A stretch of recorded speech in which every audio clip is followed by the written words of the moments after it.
Ça a été pour nous à la librairie un raz-de-marée. Tout m'a emballé dans cette BD.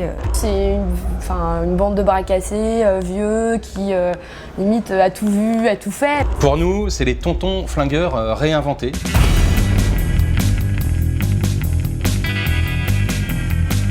Les vieux fourneaux, ça raconte l'histoire de 3 vieux copains qui sont des septuagénaires avancés et qui sont amis depuis l'enfance. Et vient se greffer à ce trio de choc la petite fille de l'un des 3, Sophie, qui est une jeune fille qui vient reprendre le petit théâtre de marionnettes de sa grand-mère qui vient de mourir.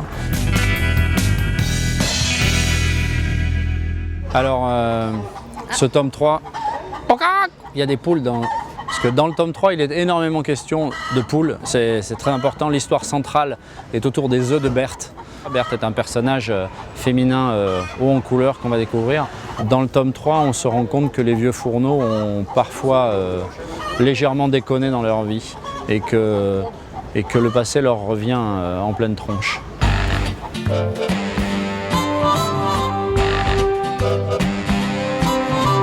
On est vraiment parti de ce qu'on avait envie de raconter nous profondément. On utilise des ressorts comiques pour aborder des thématiques qui peuvent être parfois un peu graves, en tout cas qui sont des enjeux de société importants, sans jamais perdre de vue qu'on fait une BD de divertissement et que c'est parce qu'elle est grand public qu'elle aura une force. Paul amène un truc incroyable dans la série, c'est qu'en fait il vient plutôt du comics. Et du coup, il est l'auteur parfait pour faire les vieux fourneaux parce qu'en fait c'est un peu des super-héros, c'est un peu des vieux super-héros. C'est des super-héros au ralenti. Il les sublime en fait. Voilà.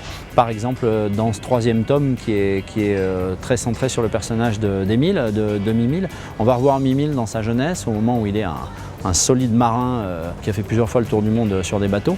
On va le découvrir avec ses amis de l'époque, dans des bagarres en Océanie, etc. Et Paul, il est très fort tout à coup à insuffler cette jeunesse dans des personnages qui, a priori, ont passé l'âge.